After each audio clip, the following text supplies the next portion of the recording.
And dancing through traffic, jumping over cars. But if you look around the room, it's kind of a forum. And once again, big art, the stuff on the wall that's up here, the lighting, but mostly the spirits of the people that are here, and the effort that's already gone through this creates a kind of communal atmosphere. It's already alive. It's just us here. It's just us here. Just us.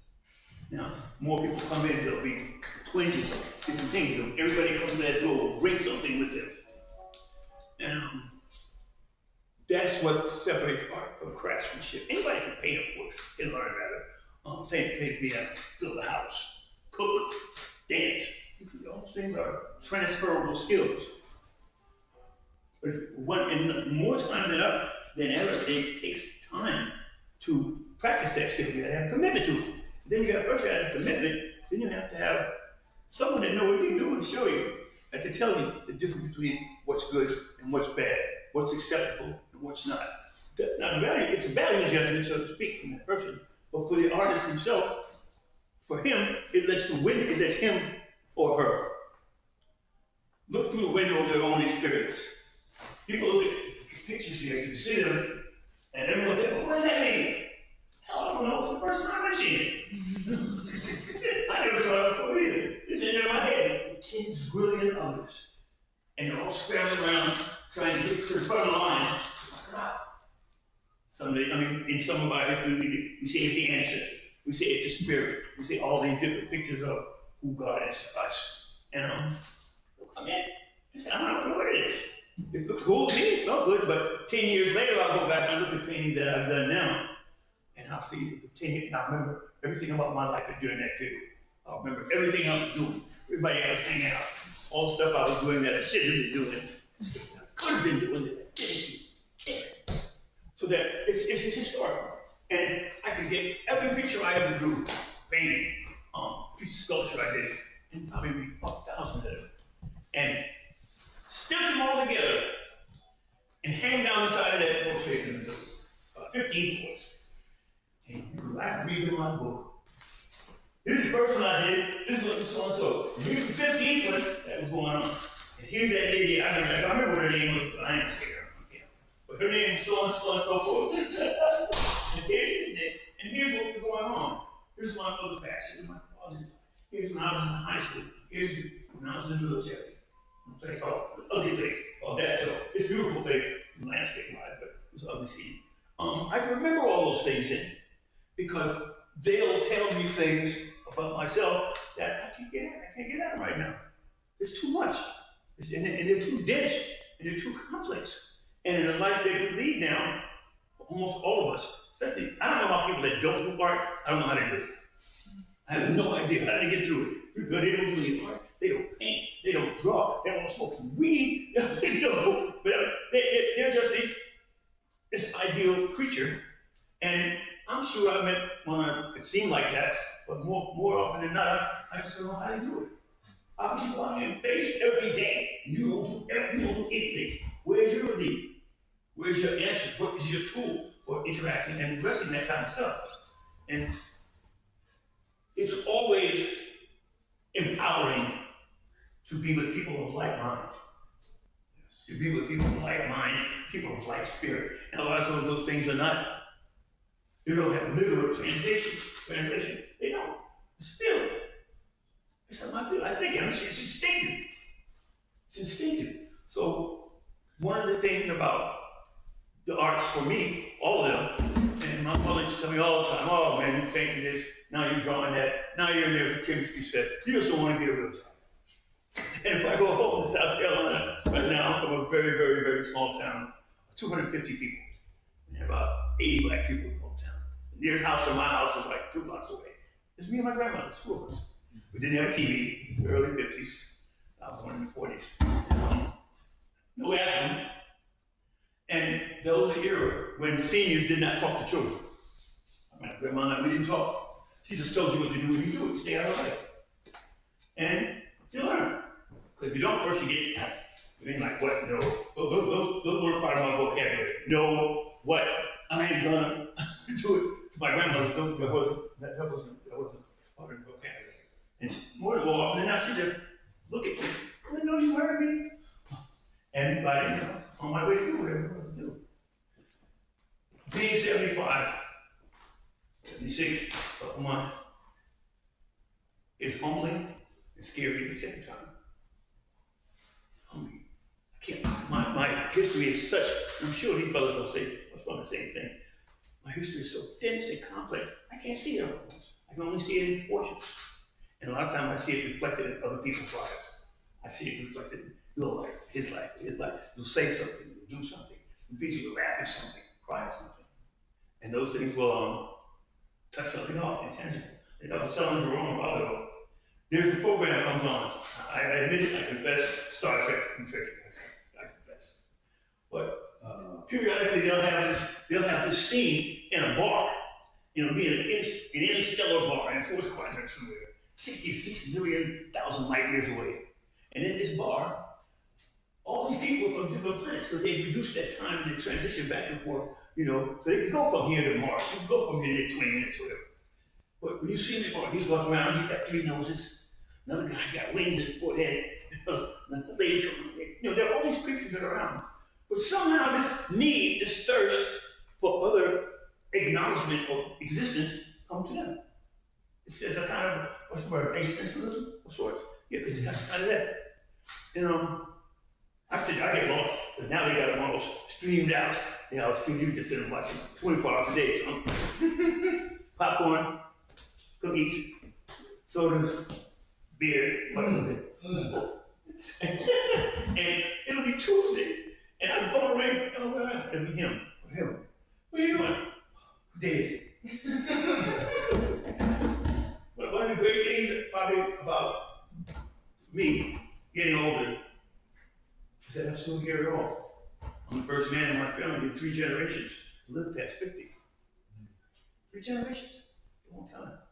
When I came up, there was this, the racism thing going on, and it didn't really touch me because I was in my own little protected circle there. But later on, I could go back and forth. Pennsylvania, Buffalo, Ontario, Philadelphia, Chester, Pennsylvania, New York. I lived everywhere. Went to 14 schools in 4 different states. And to a large degree, I'm very grateful because it's taught me to be really flexible. But at the same time, it taught me not to connect. Don't connect if you don't know what tomorrow is going to be. A lot of us have lived lives like that. And it shows. The value of education, it shows that you didn't let me see that A, I was the only one going through this. B, I could make a difference in what was happening to me. I couldn't make it all this much better. I couldn't go to that end, but I could come out of it with relief. And a sense of relief is a great thing when you live a life of survival. The whole life is about surviving. Every time you get back to your home, every time you get back to your bed, to your own bathroom, to your kitchen, to your mom's, whatever has your label on it, a measure of you begins to relax and look forward to it and thirst for it. And because you can't have it all the time, this thing comes up that we call art, and that's how it's reflected. In ancient times, artists were visionaries, who were scientists. Artists were the people that told you what was coming. They told you what happened and why it happened. Here's what's coming next, you better get ready. And you have a purpose, you have a value. And little kids run around, he's like, Mom, I'm drawing on the wall. You won't stop that. But he's always drawing on something. He's always drumming on something. He's always singing and dancing. She's always dancing around. And he would call the master dancers or the master drummers around, and they come, they say, yeah, we think we can use him, and they take you off. So for the next X amount of years, you serve a kind of apprenticeship. Yeah, that's how Michelangelo got started. Guy named Bernie. Yeah. And it's fun. He was one of my favorite artists of all time. But back then, because you had a purpose, you had a vision, and your gift would be acknowledged by the people around you, because they realized that everybody couldn't do that. And people would try, I can't do that. So that's not your gift. I mean, you don't have one, that ain't it. Even when you find it, now you gotta put the work in. You gotta do the investment. You have to do the time. And that's where the balance of nature and nurture occurs. Everything there. Here, on the artist is time, we're not really serious. Here, it's hard to find people. It's difficult, it's complicated, because we're hidden in this society. We're not seen as serious people in real life. If I go home now, I go to South Carolina, I say, what do you do? I say, well, I teach at university. You teach 15th, 16th century art, music. Don't you? I play music. I play music. I go on this band, that band, and I paint pictures.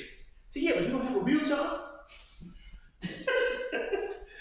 And that's how we got this what's the word? Starving artists coming up. That's where it comes from. Because you have to, it's programmed. Sacrifice. Yeah, into the fabric of our perception of each other, and our perception of what we're all worth, which ultimately tells me.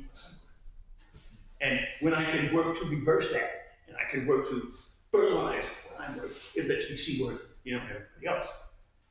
So I played on bands all over the country. I played in the army, played overseas. Love it. Different kinds of instruments. If you just took one instrument and played that, you could really be great. You could be, instead of being a jack of all trades and a master of none, my brother say, I'm a master of being jack. And he used to tell my mother would be tired, because my brother, he played his guitar, and he was a roller skating teacher back in the days of, back in Brooklyn roller dome. He's a master electrician. He wants good things. He's a nut, but he's cool. And he said, I'm this master of being jack. He has a very comfortable acceptance of the way his life has been. Mm-hmm. And that's what makes him. In him. They're individuals who, not even aware all the time, were always working on themselves. Always working on themselves. And not with a value judgment. I'm good or bad, great, I got an Oscar, I got this. Doesn't matter. At the end of the day, a bunch of chemicals, a couple quarts of water. That's about it.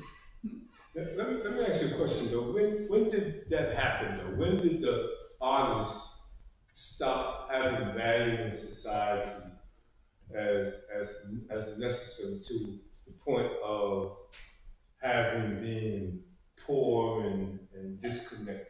When did that happen in your lifetime? Or did no, that happened long before I got here. See, artists, when we were able to begin to dismiss them as necessary and as functional, as fundamental in the fabric of society around us, and all of a sudden your storytellers, your dancers, your poets, and your sports people, they became superfluous. And here in this country, this is a historical thing, a lot of capital and money began to be our tool of exchange and communication with each other. Money became our tool, became our language.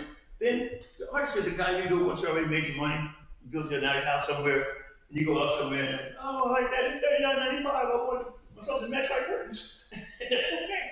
And that's craftsmanship. But again, the artist is telling the story. You have to tell the story, man. And it's your story. And you might not be able to read it yourself. 20 people come in here, they'll walk away with 20 fundamental ideas, and those ideas will be valid. But if they're not in a like environment, with like people where they can go and discuss this, or fertilize this thought, then no, they'll never be able to do it. So artists, they never see us as serious people. They don't see art as serious people. And the racial stuff and all that's on top of that. I'm talking about the fundamental insecurity of human beings. Without that, society tells us, what's the guy's name? Mantle. Only tool you got is a hammer, every problem becomes a nail. Let me ask you this, because you mentioned earlier about art being a guide to society as well. Yeah. We talked about this. Being the crow's nest. Yeah. Oh yeah. Oh yeah, okay. We were doing a play one time, and I told you the crow's nest. Visualizing one of those old ships, with the wings and all that, and the big sails and all that. Well, the captain is down here, but he can't see. He's on the boat. All he sees is waves going up, waves going down. So we get this guy, whether he's oneness or midpoints or whatever, and there's a long pole in the middle of the boat. And he drags his up there. And he's way up in the top with a pole in this thing called the crow's nest. And he got to tie him in. Because the pole is going like this as these ships are going over the ocean. But he's up there, and he gets to see more than anyone else. He can see almost over the horizon. And he'll look, turn left, make a right up here. There's storm over here. I see the clouds. I don't see them. I see some fish. Land ho. Then in 2 ways, there was no land was coming. The guy could see it, but he couldn't see it till the birds came. He started getting birds. And you don't get birds in the middle of the ocean. By the time you start seeing some birds, you're not that far from land. But the guy in the crow's nest is the one that the captain goes to. The storm is here. What do we do now? Haul in that sail right there, bring that one up a little higher, fill me up some coffee, whatever. But he's out. And that's the artist here. That's always been the artist here. When we look back in the 60s, 70s, 1800s, we had artists all the way back to we had people. It's we got to the caves in France. So let's go. And he can see, but because he's willing or forced to take that route, he's up there in the rain, in the wind, and God forbid the pole snap off because nobody's coming to get him. So it's a chance. When you say you're going to invest your life in art, and if you don't have a really evolved parents or evolved, network around you, you're going to find a new school. We're going to support you while you do this. That's great. And you see little kids like this, splash, splash, splash. You never see a kid painting in a museum. Never in your life. Never seen one.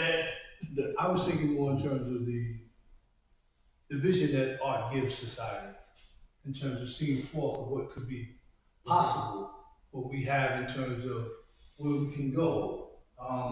We often talked about the piece of Roddenberry. Oh, gee, imagination, and the artist that can see and write, and if we can conceive, we can achieve. That kind of thing that brings forth technology as well through art. I asked the question that, why haven't our society progressed to a point where artists can become representatives in Congress or representatives in the White House? A president is the art.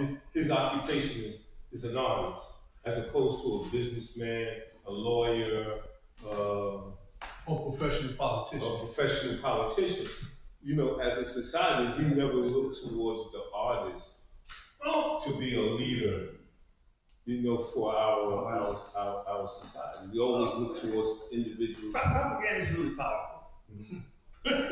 And a little more powerful than propaganda is money and creatures' comforts. And I would say, particularly in this country, because where Roman comes from, where some other people come from, art is valued. Art is art value. It's subsidized and supported because somebody up there will make decisions being made. We need this. People need this collectively. Right. But in this country, it's kind of a privilege of the privileged few. Who's talking about painting worth $44 million? God ain't watching, but $44 million. He's not getting it. It's ridiculous. $44 million? How much money that is? Jesus Christ. But somebody has to value that thing in order for it to have a prominence in the political life or in the social arena. It has to have a value. And that value has to be a little deeper than bank account. Something that I feel, something that I like, something that I love, something that's passionate, something that rises this passion in me. And if that doesn't happen, and if that doesn't happen, and art doesn't build up a passion for them, then it can't survive. Because the artist, just like any and everyone else, at the end of the day, he's a person. He's a person. He might do 10 paintings, two of them won't work so he might to him, he won't like it at all. Somebody else will come on, there's a guy named Grant Bull. And this guy we looked through some paintings, this guy had 2 of them all there in the garbage. He put about 3 of them on watercolors. Cleaned them up, watercolors, cleaned them up, framed them, banded, double mat, this side, little hole down the edge, and sent them to the exhibit in Albany on first prize. It gave him a forum, it gave him a platform. And he spent the next 10, 15 years drawing pictures of seagulls on barbed wire. And the barbed wire was around the prison. And he spent 15 years, 20 years. And he sent out so many, ultimately, he got clemency.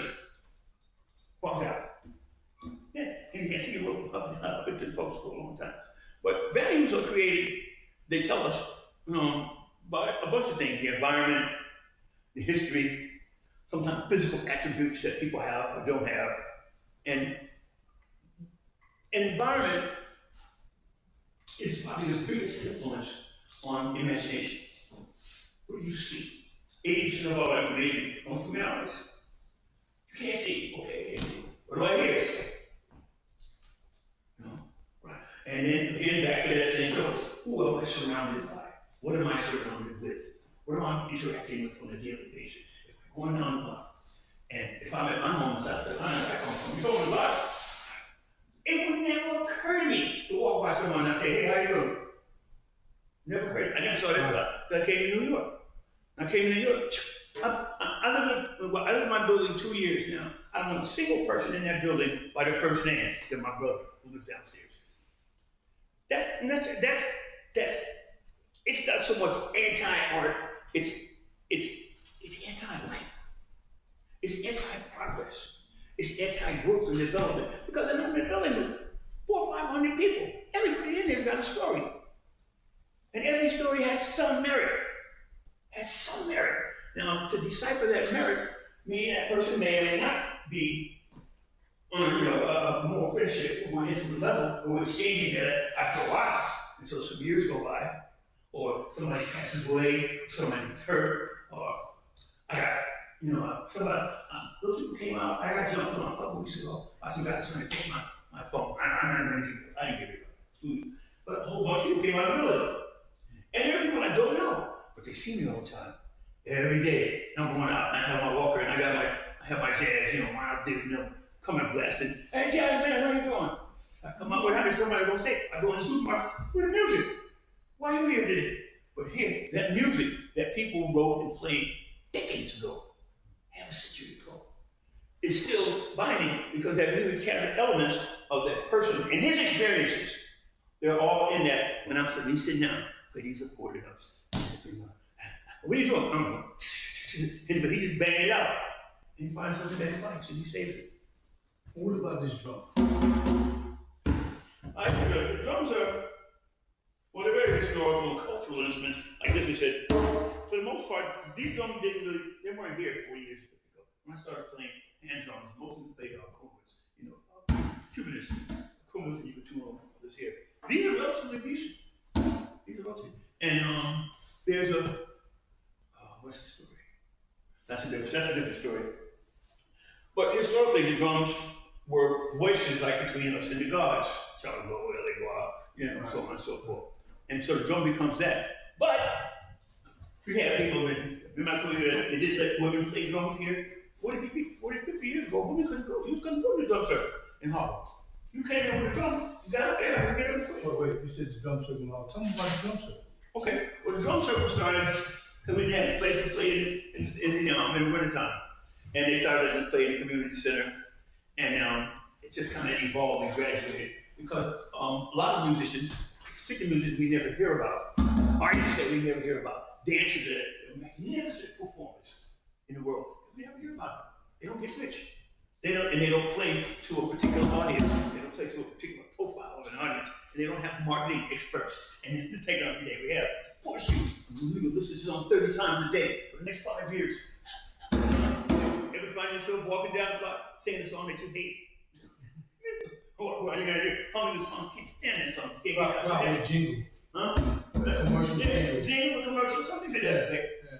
But when drums came out, it's as far as I know, and there's a bunch of stories about the historical, the evolution. But in different parts of the country, different parts of Africa, each one will have their own, their own history. But what they do is they give us something simplistic.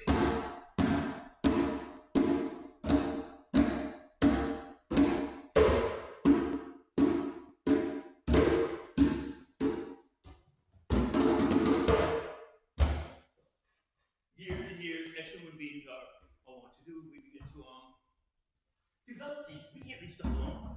We're people, we can't reach stuff alone. Something happens, I gotta move over here, I gotta try this here, I'm gonna drop that. And again, somebody's gonna like it, somebody's gonna hate it. But you find enough people.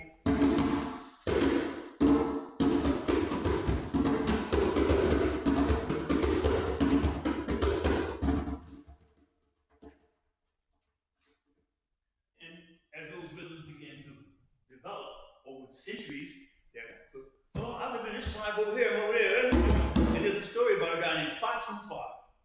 And Fatu Fa was a master drummer. They made a rhythm on a cup.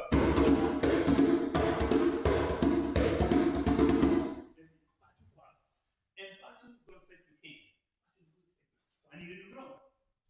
So he leaves his house, and he's got his little drum with him, and he's going to the drum maker in another village.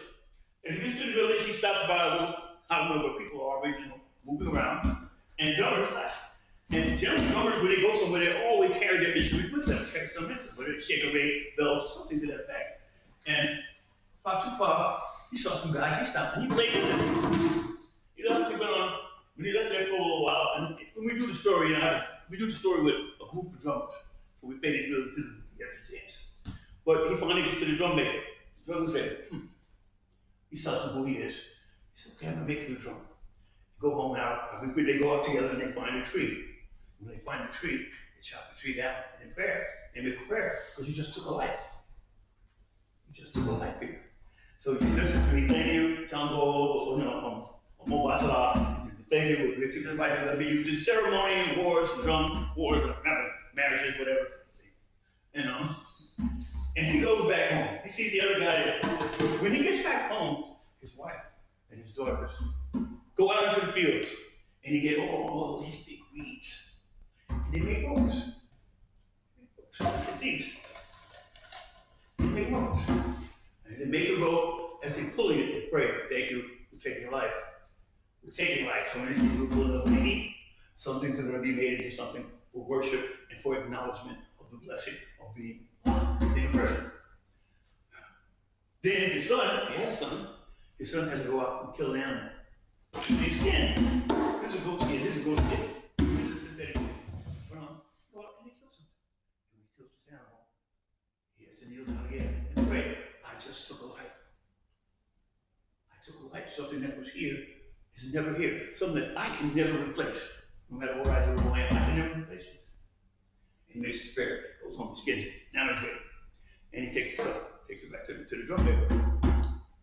The concept there is that, of course, if you could acknowledge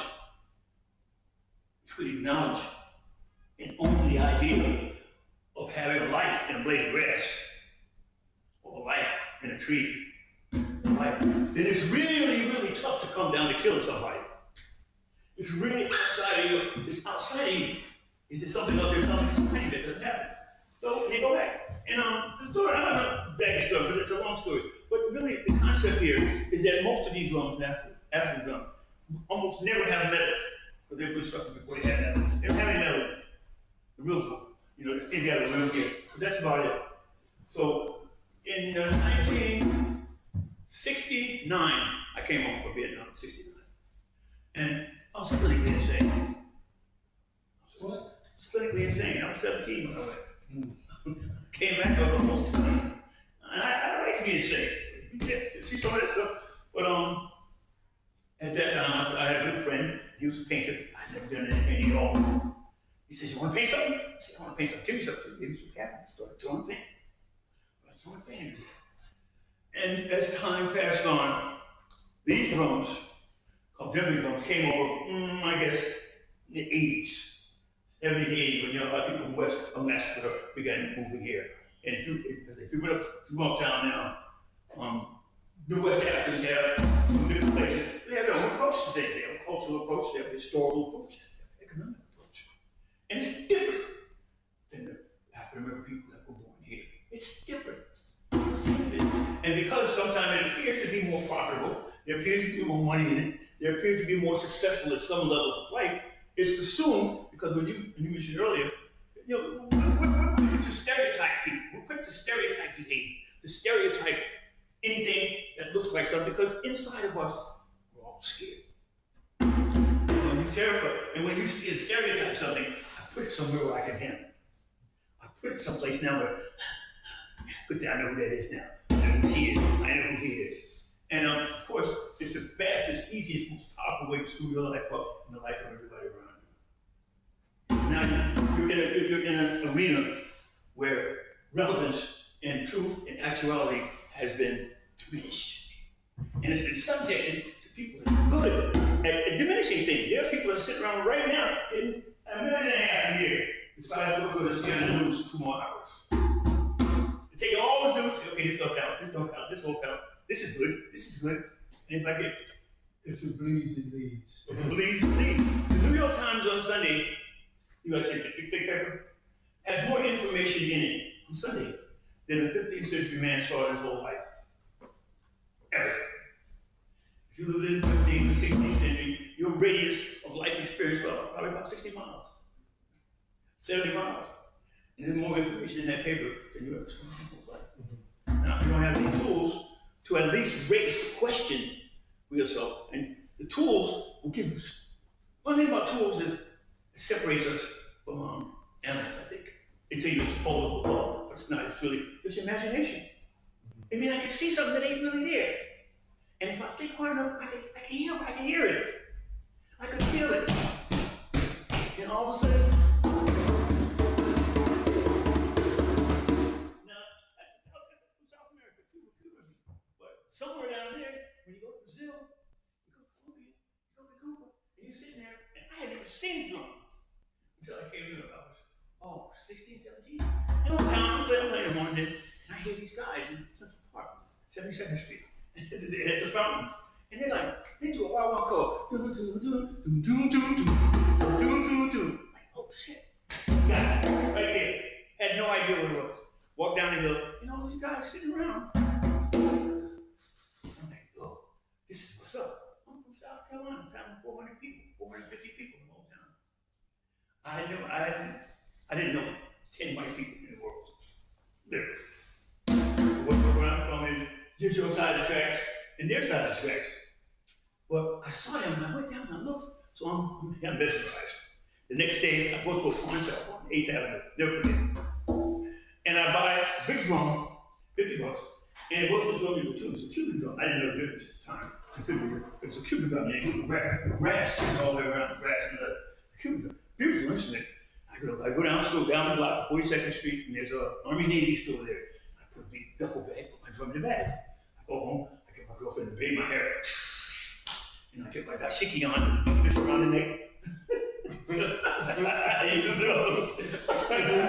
And now I'm waiting Saturday, come go to the park. I get up Saturday morning, smoke a joint, get on a train, they give me 15 cents to 15 minutes. Get on a train, I go to 42nd, go to 72nd Street, go down the hill, and they're late, the brothers are there. I drag my drum out. Yes, I'm bumping me down. Pull it out and start. Everybody stops. What are you doing? What are you doing? What the hell is that? I sound great to me. I thought I was right on it. Wrong. And they wouldn't let me play. You see, one guy took mercy on me. My guy didn't work with a big mustache. And he go up on this hill. I'll come up and he keeps going on the hill. And he said, hey, put the drum in your lap. I don't do that. Play this here.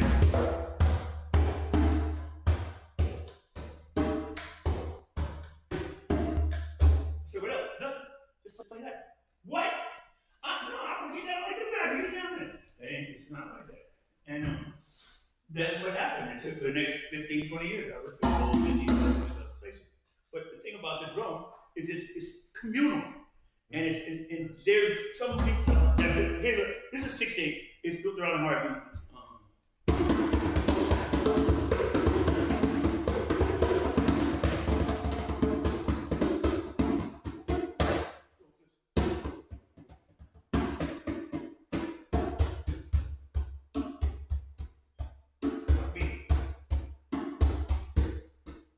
And some of the most primal rhythms across the state, across the country, across the continent, all built around the heartbeat.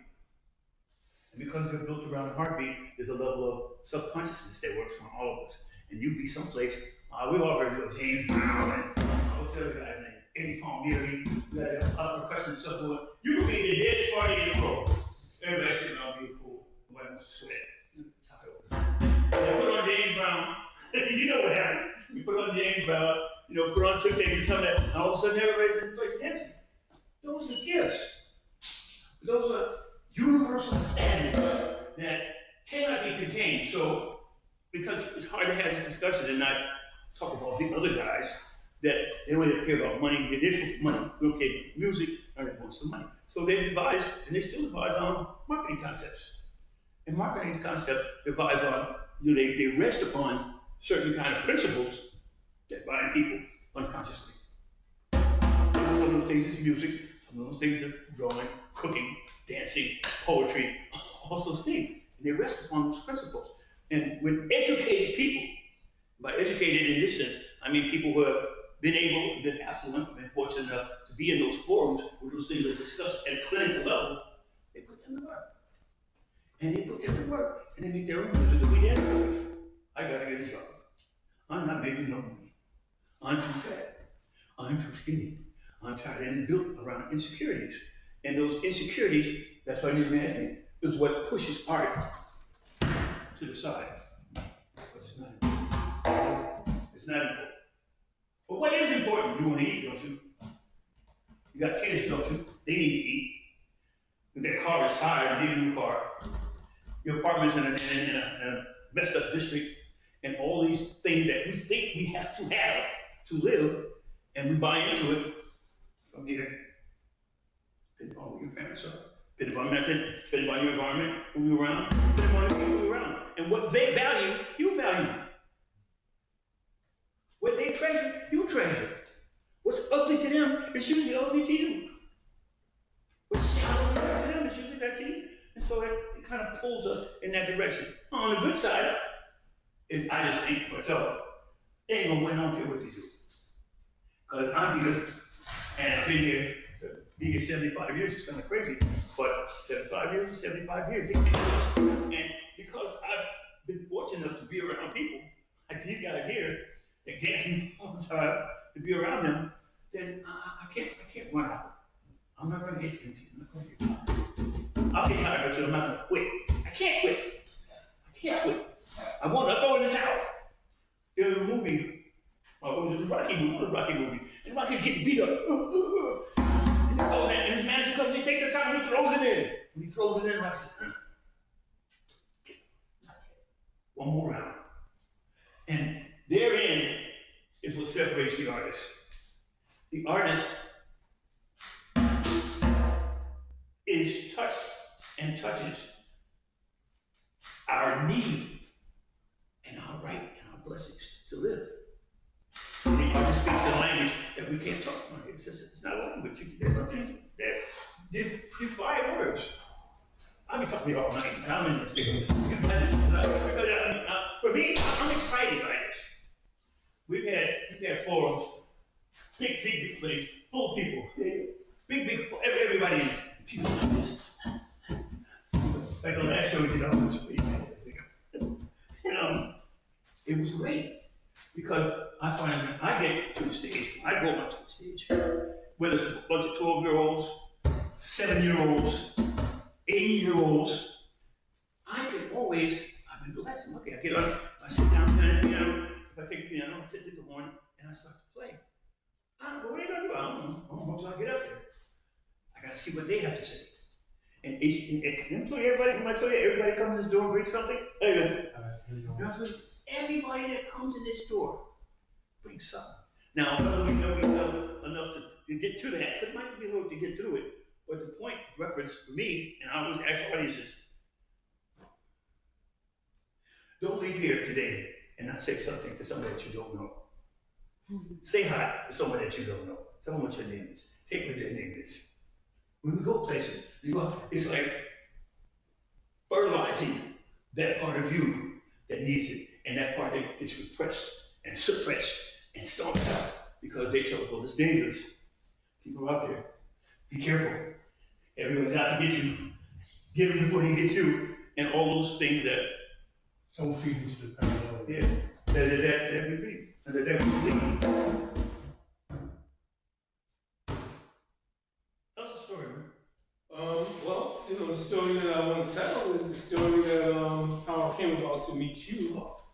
And it's not. I promise you, it's not going to be long. I met Gregory. We first met back in, I think it was 2008, and Coming Home, at an organization called Coming Home. In Bronxville. Up in Bronxville, and we were probably the first class there, and I was just always interested in meeting people who could fill me with information, and give me direction, because I think I was just coming out as well, coming out of prison situation. myself around people who could provide some information, some direction, some kind of inspire me with some kind of hope. And that's when I met Gregory. And it wasn't the art that drew us together. It was just the idea of his wisdom. That's why we call him a griot, because not just stories that he told, but the wisdom in those stories that I knew I could use, because he'd been places before I got there, right? Like the thing about it is what do they call it? Sakaffa, the bird that looks backwards. Oh yeah, Sankofa. Sankofa, right? The whole idea of the Sankofa is there's a symbol of a bird looking backwards, but its feet is pointed forward. And I always was amazed by that whole idea of the wisdom that people would bring. So I met him, and then I lost contact with him. After we met and we completed the program, I lost contact with him. And I was working at a hospital called Lincoln Hospital. And at the hospital, at Lincoln Hospital, I was there for a while. I was working there as a social worker, and I was there for a pretty long time. But I started to feel as if I was being discriminated against because I was being looked over for promotions. And that really impacted me because racial discrimination, triggered trauma in me. So I stopped going to work and I quit the job. But one day I got a phone call from one of my coworkers who was working in the hospital social work. She said, "Alex, I got a guy here, and as soon as I met him, I knew, I wanted to connect you and him because y'all are so much alike. And your stories, and he needs your help. Can you talk to him?" And I said, "Well, what's his name?" And I heard her say, "What's your name again?" and he said, "Gregory." And I said, "Put him on the phone." And he got on the phone and he told me his situation. They said that they had found him on the train tracks. He was sitting on the train tracks, waiting for a train to come, take him out. And he didn't notice at the time, but I was sitting in my apartment, this is true, with my window open. I live on the 6th floor, with my window open, trying to figure out how I can write a letter to my wife and daughter and granddaughter that why I'm killing myself, why I'm taking myself out, because I was just feeling that bad. And they wanted me to talk to him. And so I had to put my window down to get the chance to talk to him because I wanted to help somebody. And so we were talking, and I wanted to tell him that I'll come to the hospital because the hospital is like a 5-minute, 10-minute walk from my house. But then I couldn't come to the hospital because I left the hospital and they wouldn't let me back in there. Like they had a poster, I'll be honest. Actually, they had a poster that said, "If you see this person, call the police." That's what the poster said. And this is where you used to work? This is where I was working at, and they had my picture up. So I couldn't come to see him to tell him, look, it's going to be okay, don't do that. It was more important. So we agreed to meet, when he got out in a couple of days. They told me they're going to release him, and we agreed to meet. So I tell this story because, when we met, he sort of said to me, like, "Yo, man, I wanted to take myself out, but, something you said to me, gave me a little hope." And I said to him, "Yo, I was gonna take myself out too, but something you said to me gave me hope." And we've been friends ever since then. I told you the story that I think he's my father, but I never knew my father. But it's just that we even had that in common. Like, there was so much we had in common. And I always had a spirit for art. I always loved art. Even when I was a kid, I used to draw on the back of the composition books, the Marvel comics, and I used to make a nickel from some of the kids that wanted me to draw a nickel. So I always had a love of art, but incarceration took that. And I no longer had that love once I got incarceration. But meeting him and then him showing me the work that he's doing, the art that he was doing, just re-inspired me again to do art. He's also inspired me to start Reentry Theater Harlem, 4 individuals coming out who feel like they can't connect. I'm feeling like I couldn't, no matter what I tried to do. I got my degree in social work, I got my degree in substance abuse counseling, I got my degree in restorative justice. You know, everything I did to connect, I felt like I couldn't connect. Like everywhere I went, I wouldn't get promoted. And Lincoln Hospital is the first administrative that told me I didn't fit in. When I went to the administration and asked them, like, why I can't get promoted, like, why I keep getting overlooked, they told me I didn't fit in. And I had that feeling already. They didn't say anything new to me, but I had the feeling that I wasn't fitting in. And years later, through him, I found out that that's the characteristic of a real artist. They don't fit in. And I was like, wow, now I know why I don't fit in, because I'm an artist. And I've been inspired to learn and to do more. I learned about drumming and the whole idea of drumming through Gregory. The artwork, I tried to do paintings like him. I find that I can't, it's very difficult. What he does, this work that he does is very difficult to do. It's not an easy thing to do, and I humble myself, you know, in his presence to try to get the art spirit to, you know, come into me, you know, by humbling myself to the artist. And Well, I tend to disagree with some of it, because I look at some of the other art. Sure. Creative Mass. right. You know, the Well, if you see the colors of the mask, it's the colors that he pretty much uses in his work. So that's how it's. But each one of those colors is emotional in a lot of ways. I'm sorry, I didn't mean to cut you off. No. Giving yourself lesson, because I see the artist there. And that's, you know, over the years of meeting with him, learning about the concept of art, what the art is about, what the artist is about, and stuff. I learned that through my relationship and what he has put into me. Yeah. Yeah. Hi, my name is Gregory. I met the person that sits beside me, Gregory. I considered him a Renaissance man once I understood what the concept was. To have the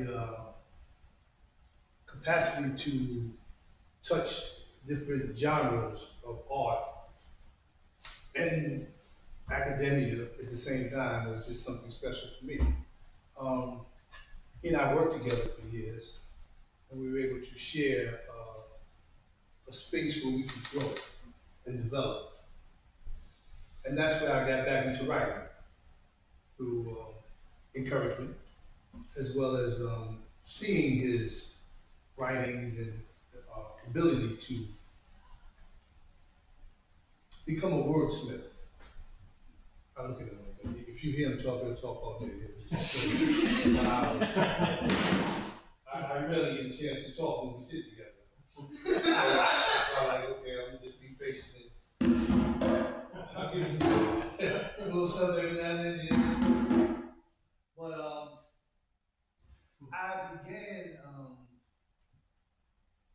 acting and wanting to do my creative side as a young person and got away from it. And when I was able to get back to it, the inspiration was everywhere. And I tried to surround myself with, I use the term cadre of men, as I've always said, that have a like mindset. Moving forward, trying to change things around them. I consider myself somewhat of an abolitionist, because I believe in the process of, what was that thing, Marx? With the thesis, antithesis, synthesis. So out of each synthesis will be that new thesis that we need to try and evolve from again. So that evolution is constant. And I believe if we don't evolve, we revolve. So I don't want to stay stagnant. I don't want to be in that one place. So I keep trying to change and, develop myself in different ways. And being around other people that have a like mindset helps me with it. So I keep trying to shift and not become stagnant in any ways. I listen to all kind of music. I'm just an open sponge to a lot of things in life. I try and keep myself that way.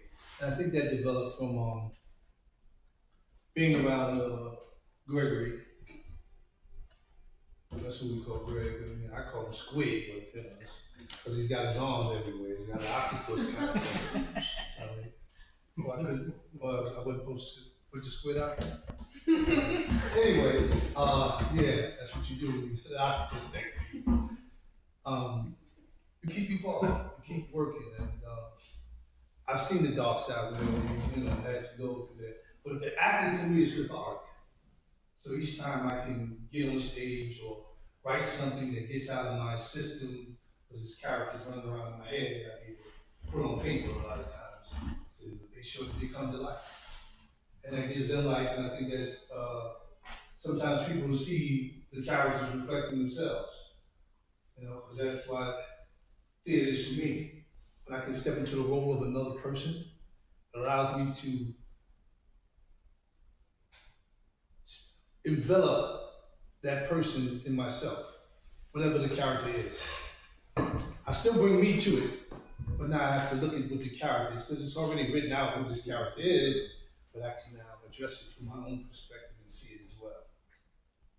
Because to play Othello, it's been played how many times? Each time is different, but somebody else is doing it. But the person that wrote it had that one thing in mind. And that was for him or her, whomever that is, that they saw it that way. But I think the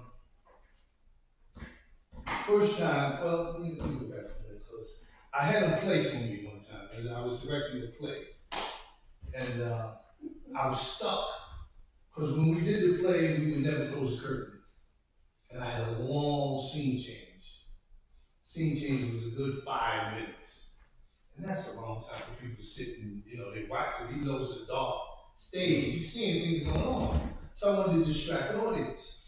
And I tried to play music, I tried to find a way to loop some music to go on, so maybe and then it came to me, I said, I got a musician, a friend. And I made him a street musician. I put him on the street light on the corner of the stage and said, play for me. He put his sax, so put it out there like you want to take some change and some dollars and become, a street musician. And 2 minutes in, everybody noticed, see the people. They don't see the scene change. No one saw the scene change. As he faded out and I put down the light, I was able to bring up the scene. It was like, oh shit. I said it worked. And at the time that he did this, it was, he was in the dark space. I had to drag him out, I'm like, yo, I need you. He said, nah, I need you, man. I'm stuck. If you needed me, wouldn't I be here? I'm coming down. By the time the play was over, man, he was a different person. And he was a part of that program. Yeah, well, yeah. Still, he still exists, part of the program. The program is, now has I was one of the original members of this program as well. It's 26 years, it's, has a movie out. Yeah, that's right. Colin Domingo is now playing in the movie Sing Sing, based on the RTA program. Clinton, Clarence, and Dino, all of us. That started the program and started it. And phenomenal, as I said, it's cathartic, it was transformative in terms of what it was. And I think that's how Alex and I wound up meeting as well, through theater. Alex tells me he saw me doing a piece called The Castle. Yeah. I came home in 2006. I entered The Castle, which is run by the Fortune Society. It's their transitional housing. And a few years later, we were doing a fundraising piece. And our director, who is also the founder of the Fortune Society, David Rothenberg, came up with this process of talking about our lives. From prior to being incarcerated and coming home and being a part of The Castle. And it ran, still running. I must have did it for 8 years, and it started out as just, as I said, a fundraiser. We were doing it for the weekend. And next thing you know, it's all over the country. I traveled with it. It's a process for a while. But now my interaction now with the Reentry Theater of Harlem is getting back to that root for me. And that's what we do. Those that are coming home and trying to reenter to society, we want to give them that process, because ritual for return, we talk about rituals, and I didn't have a bar mitzvah. There's no quinceañera in our culture. So I'm trying to find ways that someone can have a way of reconnecting and moving into the next phase or transition in their lives with a ritual or some kind of concept that they can have for themselves to help move them forward. Mm-hmm. And that's what we do with the Ritual for Return to Reentry Theater Harlem. And the connection, besides the fact that Alice and I share the same last name, you know, he's been confused as my father. Which is impossible because he's older than me.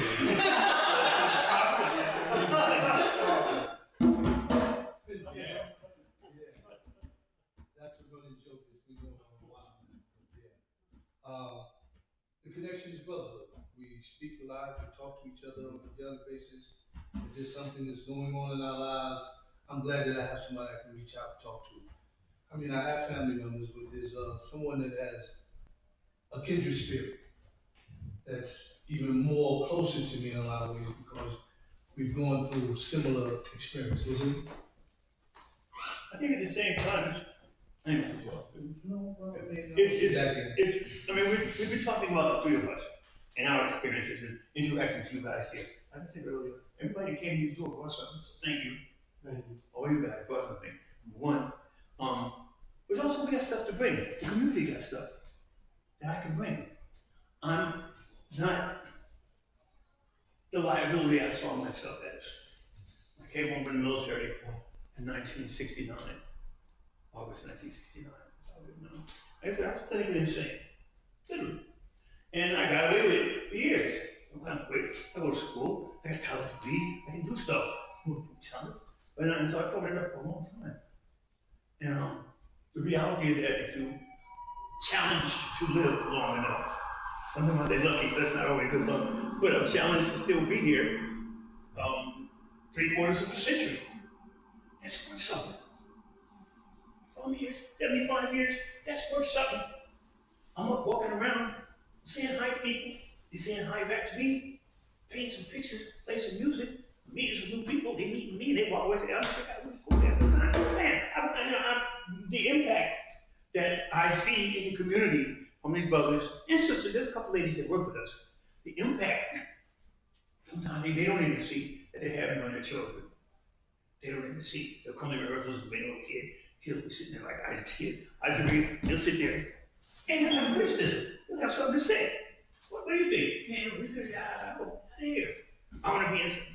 But the impact that a positive spirit brings, literally, without regard to gender or culture, just the impact of a positive spirit is cosmic, it's spiritual in nature. It's almost divine.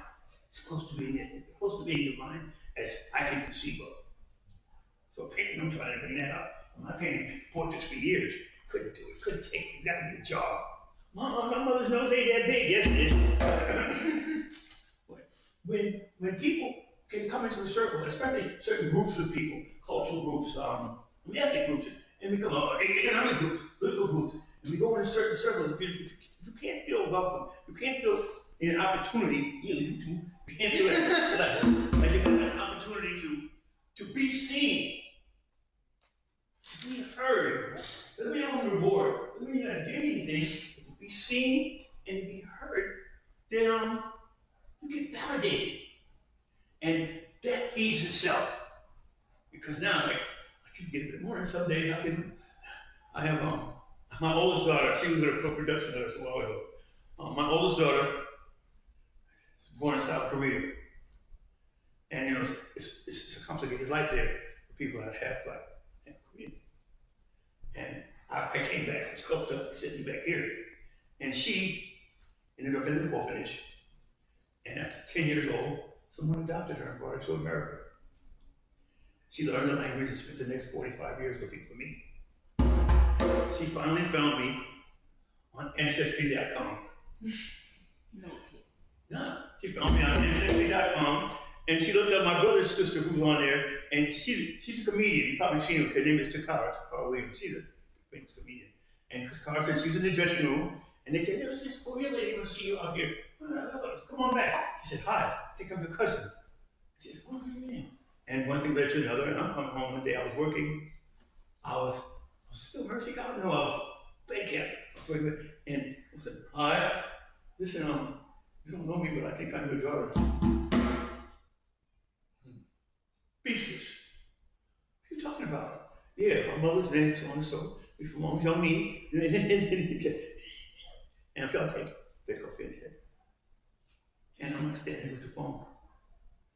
And they look at me ever after. I got a chance to see her. She has 4 marvelous children. She's an entrepreneur. She's a big business person down in Detroit. And she actually came here. She performed with us on the stage about a year ago. Yeah. And I'm just stunned every time I see her. She's so smart. She's just like a mother. And but all my children are like that. I have 14 grandchildren and 5 great-grandchildren. So I think it's my tribe. And I'm looking at them. Especially little children. I love when they're like this. They're about this big, little kids, and they're like that. When they get about 13 or 14, come back when you're 18. But I'm looking at the kids. And I look at the pathways I went through and wonder what their pathways are going forward. Well, I didn't hit the lottery yet. I hit the life lottery 2 or 3 times. I haven't hit the financial lottery yet, but I'm cool with that. I'm good with that. And I meet people all the time. We meet people. And people come like him. And they said, we were in the church at the Jewish place, synagogue. And these guys in there shooting pictures, he's on the floor, he's jumping up and down, pictures of everybody. Well, he's cool. So I say, come on in. And click. That's how I went. So as I'm getting older, and my knees are reminding me, my back and everybody else is reminding me, it's far more humbling than anything else. The truest sense of art, the truest sense of passion, vision, or belief, honesty, all those things are kind of in this mix, And as I got older, man, my brother-in-law, he was downstairs. He said, we already ate the cake. We didn't eat the icing. All we're doing now is leaving the bowl. And there's a point in life, everybody wants to live forever. Nobody wants to live forever. Everybody wants to go to heaven. Nobody wants to die. So, to be willing to allow oneself to see, and not just to see, but to seek that out, to seek those feelings out, to seek those people out. You gotta open yourself up. You can't go around with a suit of armor and talk about, let's get close. That's not gonna happen. So I'm lucky. I'm just blessed. I have people around me. We have people come into the group and leave, and come and leave, and more come and more leave. And all that rotation of individuals, men and women and children, come through, clerics, they all come in. But every time it moves on to the next level. For me personally, I'm humbled by the day. My grandmother put her shoes under the bed every night. She put her shoes there. But now I'm going to use that to get down there and get back out. And she asked me, she told me, she said, well, if I put them under there, at me in the morning, I get on my knees to get them back up. So while I'm down there, I want to make up prayer. That's what she did. And we didn't talk about it because she was old and I was young. And back then, adults didn't talk to kids. They didn't talk to kids. They still knew what to do. And did. But she was a marvelous woman, and she raised me, I think, $24 a week. That's what she made, $24 a week. Never wanted for anything. Coming back to art, painting is all art. Living is art. Fatherhood is an art. Motherhood is an art. Being an adequate companion to someone, seriously. I have a huge debate with a good brother that I like about monogamy. He'd been married 14 years. He was young. He said, no, that's not everything. 14 years. What? He's a young guy, good guy, man, got a car, nice salary, you know, as a musician. But, you know, you still got, you know, I gave up on my part because he was wrong and I was right. I mean, I was wrong and he was right. You know, I did not want to do that. I did not. It just ran against the me that I had been building on from the society. Who a man is, what a man does, what a human being does, what's here for you, quote unquote, why are you here? You know, why are you here, he's not. Why is he here, you're not? Why are they rich and you ain't? They're doing everything wrong. They're doing everything you told me not to do, and they're getting away. What am I doing wrong? I'm still learning about that, I'm still trying to figure it out. And it's not important I figure it out now. It's just important that I pursue and be open to it and be willing to see it and it's whatever it is. Well, this shows, I know it shows itself to me all day, every day. I'm here with you guys right now. It's showing itself, so I get to see it. But the art, as an artist, you thirst for it. Because when you find purpose in your art form, if you're a dancer, if you're a singer, if you're, I said, a cook, you know, if you're a singer, if you're in, whatever you are, the art form calls to you. And there's something that everybody can do. And you're not doing it for the challenge, you're not doing it for the war. You're doing it because you can and how it feels to you. And it's important to be able to articulate that. Yeah. Questions? Ready for the drumming? Okay,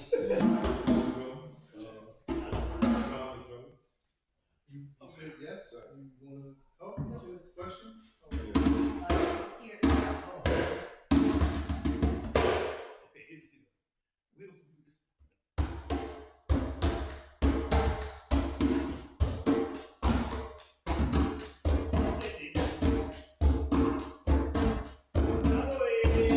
do this. You can't stop.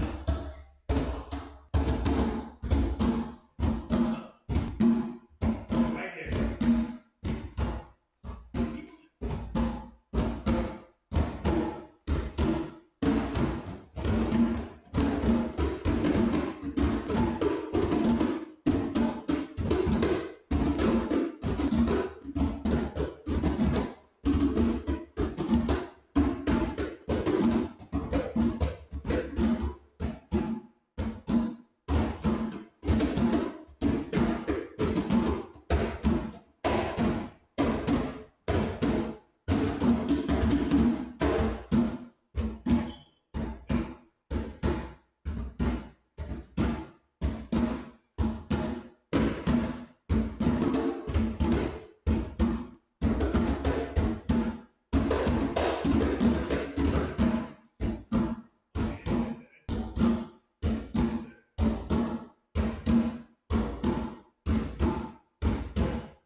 Yes. Yeah, this is it's called a djembe. It's called a djembe drums, hollow inside. Yeah. And this is about 10 varieties. Some of them are bigger and larger. Drums this size that came really from most of the West Africans that moved to this country since 1980. Prior to that, when we were playing drums, everybody was playing congas. We played congas that South America. Cuban drums, Puerto Rican drums. These drums, they're all different. And depending upon the size of the drum and what particular country you're coming from, there's a bunch of different rhythms that go with all of them. You know? When some of these difficult tones, you can't play a lot of the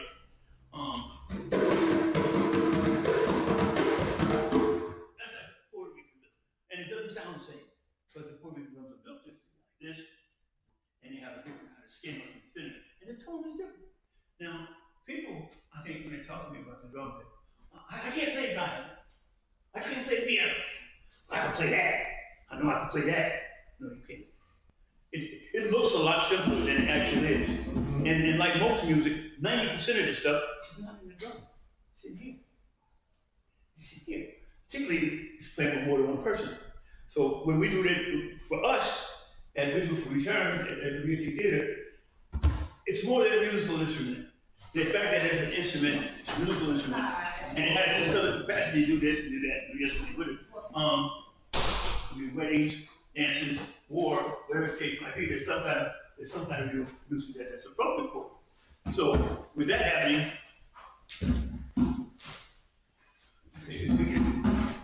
all the rhythms are very different. There's some very sophisticated rhythms. I'll give you this one. Synagogue. And I'm sure you guys have seen, if you know New York and you've been here any time, you're familiar to some degree with Orishas. You see guys with beads, all kinds of beads on. And they're significant, they're powerful. And they're significant in that form of what religion is to them. And it's a lot more homogenous with the culture than just Sunday in the old church with a God. Hey God, help me out, man. I'm doing a thing. I'm sorry I did it. I messed it up. It's not quite that. I'm not getting to need those things. I'm saying they're all different to different people. But this particular one is Shango. Shango is his colors are red and white, and he's a warrior. He's a god of war, he's a warrior, master warrior, but he's also the master lover. And so when he comes to the forest, there'll be dancers and there'll be stories, and then 2 or 3 dancers will be acting this out, and he'll be.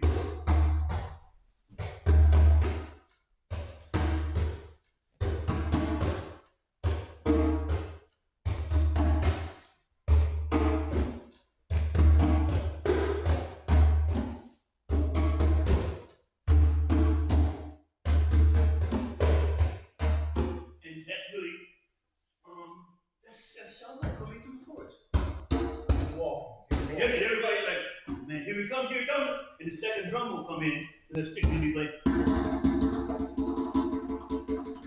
Animals running. And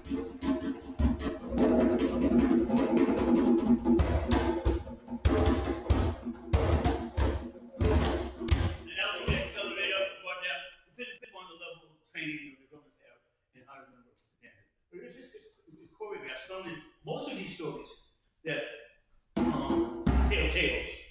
tales are stories that have different interpretations depending on what part of the continent that you're on. Now, when I mentioned earlier that in the 80s, when we were allowed to play drums, the only places that really played in here in Harlem most of the time was Babatunde Otunji on his 25th, One Bay, Den Zulu. And these were very internationally famous groups at the time. And guys didn't know it. If a woman came in and put a drum down, everybody get up and leave. They get up and leave. Because the spirit of the drum is fear.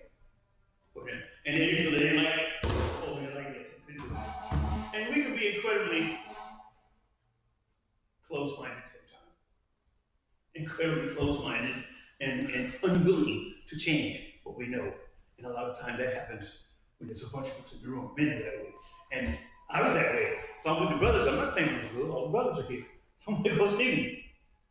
But by myself, and I had to open it. Hold up, be teaching her this and all that stuff like that. And see how they would play.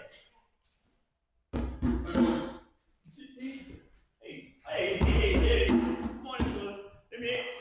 We got a spot for you, man. We got a spot. Another spot for you. Wow.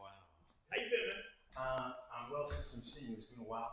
Okay, been a while. Yeah, I traveled all over to just to here where I'm well acquainted with this area, but I wasn't sure how to get here, so I went all the way to Brooklyn from Queens. So obviously I'm late. It's good to see you all. I'm ready to Introduce yourself, man, since you here. Okay, hey everybody. My name is Dona, and I've had the honor and the privilege to work with Gregory and to a greater extension the Reentry Theater Harlem program. Of course, and I'm again honored to be associated with the founder, Alex Anderson. This is a moment I didn't know what to expect, but I'm going to sit down and beat a drum. Jody didn't tell you he's one of our best, probably our best actor. If you want to rate it, we have some good actors. But Joan is one of the actors in our performances. You'll see him in some of the videos if you go to the website. This, do you want to show the film? You want to show any of the stuff in the movie? No? I was saying earlier though that the art saved my life in the story I was telling, and so I put the artist very high. And I was saying earlier about we need to elect the artist to be president. I can see it now. Yeah. I was thinking that because we've elected businessmen, politicians. What else? Actors in the White House, but we never had an artist. Or a woman. And or a woman, yeah. So maybe we should try some things. And art leads us like in that direction. Sorry, brother. Go ahead and finish. Oh no, I think art does lead us. It doesn't lead all of us consciously. Or we don't follow it deliberately. Depending upon once we define what art is to you, and that's a question that nobody really has been definitive about for centuries. But when I think for myself, when you think for yourself, what's beautiful to you? What's wonderful to you? What stops you in your tracks? What mesmerizes you? You look around, hour went by, 2 minutes. I have TV, I got one now, and years ago, I'm sitting and I'm watching the TV, and it's 8 o'clock, 9 o'clock in the morning. I've been sitting up all night watching this TV, and I realized that was a whole night of my life I could never get back. What? Doesn't matter how much money I get, doesn't matter what kind of education I have, it doesn't matter anything. It's gone. I was tired. I got to put the TV out, pull the plug out, and sit in the hallway. So now I'm back in the house, closing the door. Now I'm kicking. Maybe you better go get it. Maybe you better go quick. You can sell it, something like that. But something's okay. And I didn't have a TV again for the next 20 odd years. And I did not visit. I got the library card. And I like to have my books. I started going to the Salvation Army on 3rd Avenue. Buy books, 50 cents. $1. What? It's like 20 bucks. You go home with 2 bags of books. And I'm kind of an omnivorous reader. I'll read anything. Vampires, cowboys, autobiographies, space books. No, comic book. I'd be at the table. Oh, you read that? You read toilet paper. But books fertilize imagination. And I discovered, first thing, when Allison, when we met, he talked to me, I was in the hospital. Another thing that we have our stereotypes about is mental health, mental illness. And people, brothers and sisters who have been incarcerated, and not always for a long time, doesn't take much, who've just been arrested, who have been to the precinct, that stuff can have a traumatic effect on you depending on what time it happens in your life, depending upon who you're with. Because people always come back to that discussion. Who you're with, who's around you, what network have you built in, or what network have you contributed to that welcomes you in. And everybody welcomes you when you do great, big money, everything's good. Who gonna welcome you when you show up? Who welcomed you when you didn't pay that money back? Who let you in when you got arrested? Who came to see you? And I'm not in the Christian aspect, but they do talk about going and visiting the sick in the prison and people who are exiles outside of the circle. And historically, in the African community and the continent, even most of the literature says that when people do something that is so serious, has such gravity, it would cause them to be exiled from the community. You can't come back for 3 years. Get out. Wait a minute, get out there in the woods or whatever. Now you wait a minute. I'm a tough guy, but I ain't that tough. Then you did the first night, and you're out there, you hear sounds coming, and you're supposed to know this because this is your territory, but now you're out here alone. And here again, we see how the human spirit is so literally bound to each other, or all. But you go out there and you do your 3 years. The third day you come back, oh God, I can go back to the tribe. I can go back to a warm place to sleep. I can go back to food. I can go back to my family. I back and you go back home. And you go back. And they stop at the door. Well, I'm back. And would you bring us? And there is the method. When you come back, you gotta bring something. You wanna get back in, you're already in the spot. You wanna come back, you gotta bring something. Well, I found a new place to get clean water. There's a water place over there, nobody knew about it. I found it. You know, there's a new place with a game, rabbits, I had potatoes out there for you. Here, I brought some with me. I got a whole new way of doing it. And you brought something back. You brought something back to the community. And there is a connection that Alice is speaking about. And that connection, you have to have a connection. And it's not I get flag about this sometimes, but it's not on the society. It wasn't on the society to take me back. A lot of places they stood me against the wall, put a bullet in my head, and tried to set my family a $9 bill. They do that. That's real. It's real,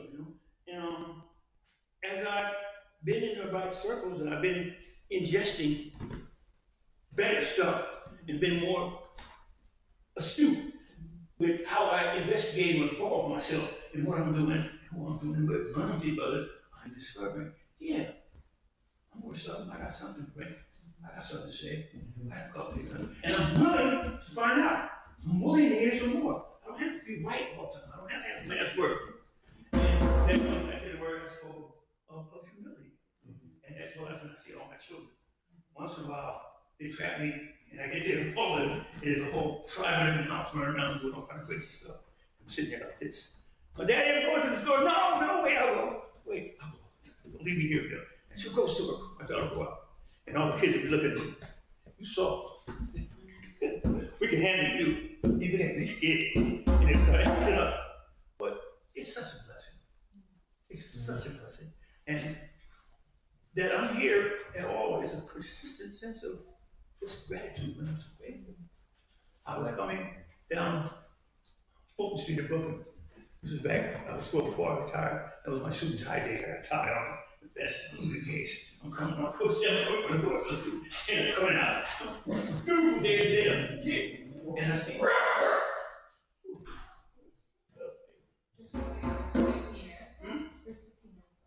okay. But as I'm coming down the street, okay, and I'm looking at all these people, ladies walking by. Hi. And I find myself crying. Everybody looking at me, sir, you all right? Okay? I'm like, what? And I realize my face is wet. And I'm so happy. Because I'm free. I'm free for 27 years in a little cage like this is. And I've been home a long time now, almost 20 years. But that's still a major part of my life. I discovered, I had the ability to discover, I couldn't just dismiss that and act like it didn't happen. I couldn't push it away. And I didn't want anything about, well, white people did this, slavery did that, your mom's got you, that girl messed you up. I didn't want to hear it. And finally, it was just me and this cat in the mirror. So I do, man, you can't do none of that. So now you have to find a way to live with it and carry it in a way that it doesn't become a burden, instead it becomes stairs. We had a place where I worked on exit, and when you go up the stairs, you come in, they got everything, positive thought, strength, energy, religion, spirit. Well, as you walk up every stair, there's something written on there. You see it 3-4 times a day. And being willing to accept what I couldn't change, to accept some of the things ugly, stupid, selfish, mean, uncaring. But still get some good stuff. And I can choose which one is going to home. I'm gonna wear as a banner. What's gonna be my banner? How am I gonna walk with this? What are people gonna see when they see me? They gotta show that, I want them to show it to me. Is that my point? Yeah. Man. Oh, no, that's not. Thank you. Okay. But yeah, and I think that, like I said before, I'm glad you guys came. Sometimes 10 people can have a force of 100, 1,000, 1,000. And that's what God gives you. Thank you. Thank you, bro. Thank you. I'm happy with that. And if nothing else, don't get nothing else out of it. Before you go back out that door, look around this room and pick somebody out and go meet somebody that you don't know. Hi, how did that day? Hi, my name is so-and-so. Hi. And somewhere, sometime, we run into somebody, oh yeah, I remember you, so-and-so. Because we need to, I need to reinforce. Every time I walk out my house, I know something good's gonna happen, you know? But when it does, I need to reinforce that. I need to reinforce that. I need to feed that, nurture that. Because there's a bunch of us out here. There's more of us than there is of them. Just a lot of us are still scared, we're lonely, we're afraid, and we're gonna run the risk of being hurt or being wrong again. But I choose to embrace it. And that's why we do art. That's why we do theater. We choose, that's our method for embracing the best part of ourselves. And when you embrace the best part of yourself, I can embrace the best part of everybody else. Yeah, go ahead, Tom. Yeah, try. Why? Wow, I never tried. Sure.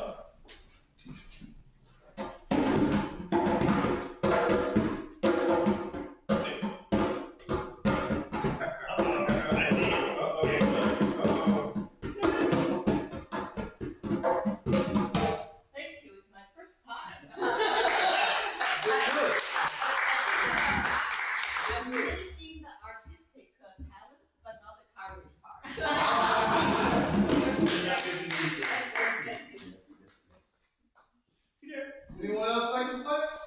Please. Come on. You try. They already told me they were ready to do this. Yes, please. I don't know. Show me. This takes us to another level of experience. Do So not that it's easy. No, I do not think it is easy. It does not even look easy to me.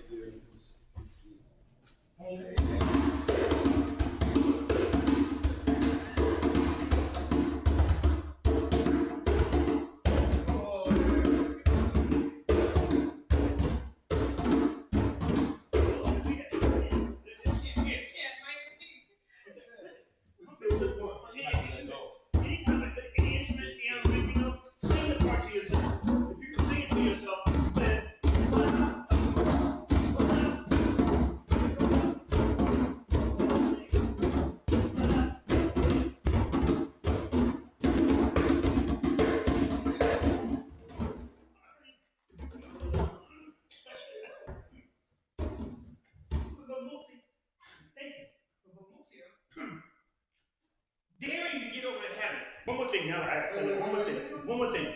This So what is someone else? I'll tell you one more story. It's a little story, two stories. I was doing a class with some little kids. Out of the book about a year ago. And they were all like 10 years old, 5 years old, 6 years old. Okay, who can play? Who can dance in here? And you guys know how to draw? Me. What was really strange, because we sat there and we played and we messed around, is all these kids still had that freedom. Because later on, they were in that room and I was in there with their parents. All right, anybody here can play? Anybody here can sing? One guy said. Anybody can draw? No, not really. Somewhere between 5 years old and 30 years old, they lost that connection. Somewhere between 5 and 30, they did not. And the kids, give me that drum, I'll show you. Give me that paintbrush, all right. Give me the floor, move, I dance. And where did that go? Where does that go? It's the process of socialization. When we come together, we start to police one another, compare each other, and diminish our rights. So there it is. Can't beat that.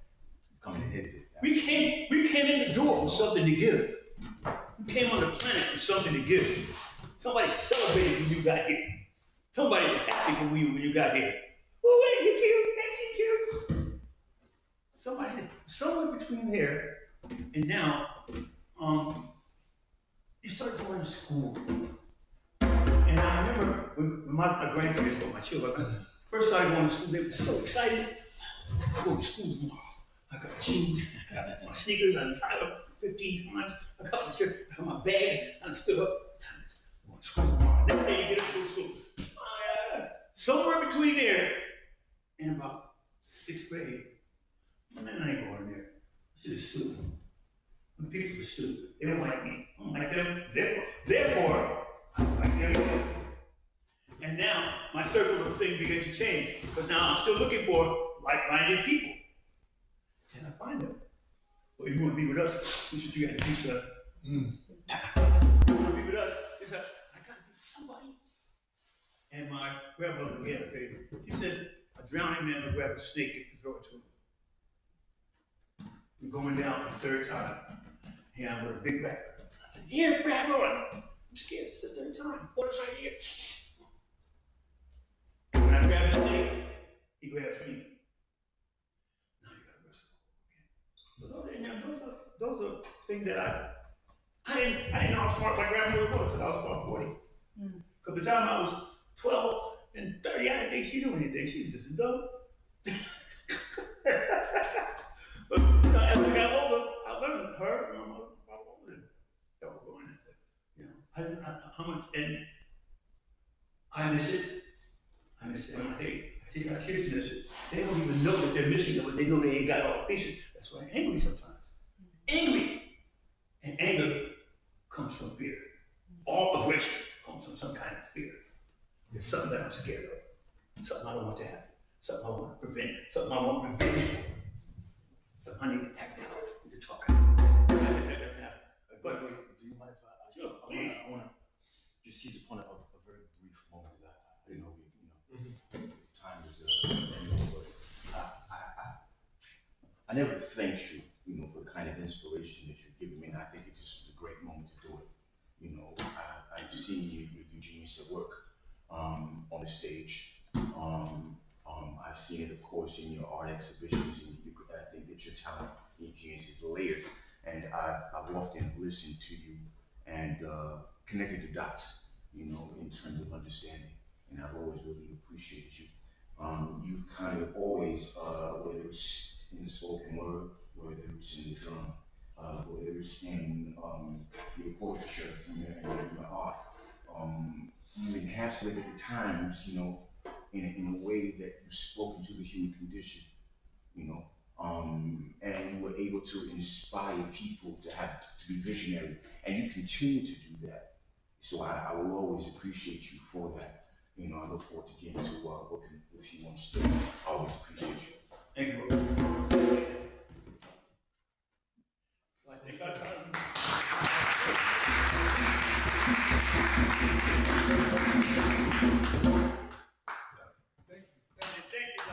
Thank you everyone for coming. There's so many more things also happening for Welcome Home, and you guys are going to be around for the next couple of minutes, right? Yeah. The poetry's absolutely finished. How you been, man? You look good. Hi. You look good, bro. Thank you. Yes, yes. Here we go.